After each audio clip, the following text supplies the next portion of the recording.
wound up spending from 64 to about 71 working full-time or part-time as a recreation aide or activity therapy aide, and working mostly with the younger children. It was Fort Wayne State Hospital, and the experience is a lot different in retrospect than it was when it was being lived. When it was being lived, it just was what it was, and I didn't know a lot that I know now. And I can say that while at the time I had a lot of fun, and the kids that I was working with, and then eventually adults that I was working with, mostly had a lot of fun when we were together. Maybe mostly. But in fact, overall, it was pretty miserable for the folks that lived there.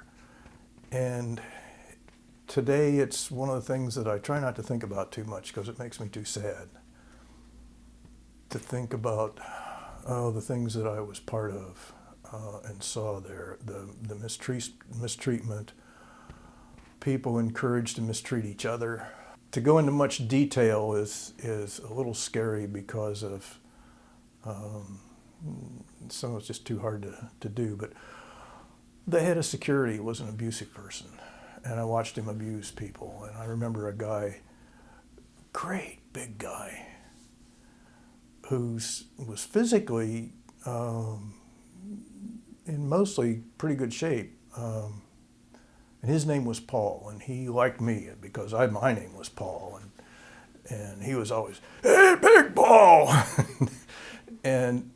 But then I watched that security guard, or the head of the security for the institution, would be in a canteen or something, and he'd come up to him and, supposedly being friendly and whatnot, would start punching him.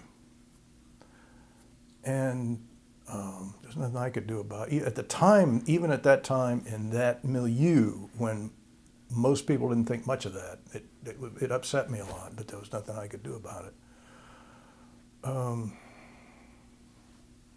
They segregated the people with Down syndrome for no reason that I can understand.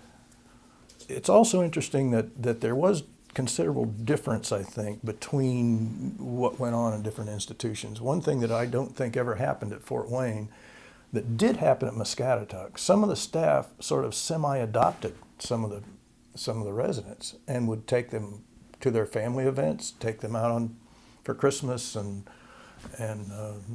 take them home with them on various times.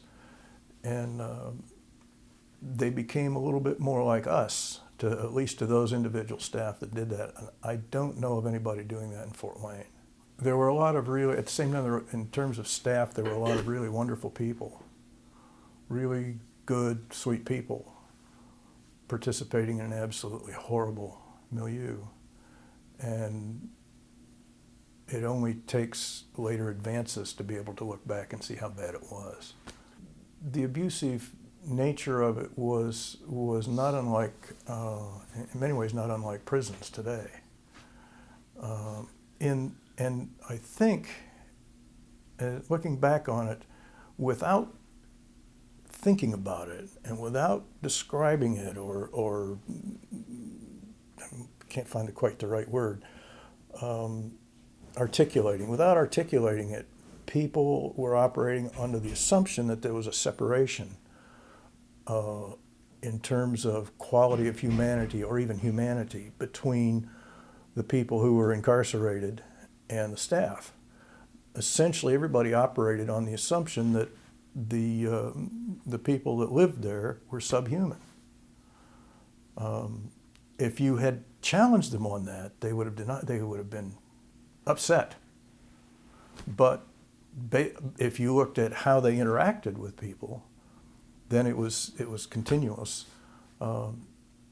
There's a building that should have been preserved there. It was called Cedar Cottage.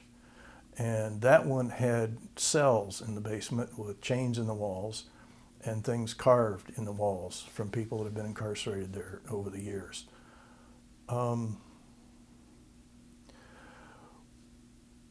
While some activities in the institution were done in a fairly open, free kind of way. I mean, we had football games and baseball games and that sort of thing, and we had summer camp.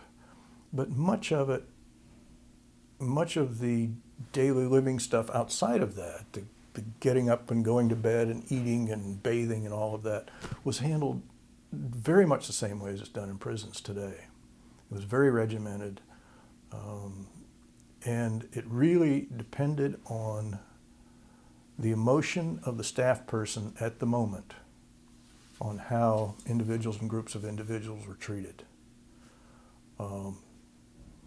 It's that old story of, if mama has a bad day, everybody has a bad day. Well, if the attendant had a bad day, whoever came next to that attendant had a bad day. And all the staff were referred to by clients as Mr. or Mrs., rarely by name. And all the clients, the residents, the whatever label you want to apply to folks, were generally called by name, frequently last name. So it set up that dichotomy of the keepers and the kept.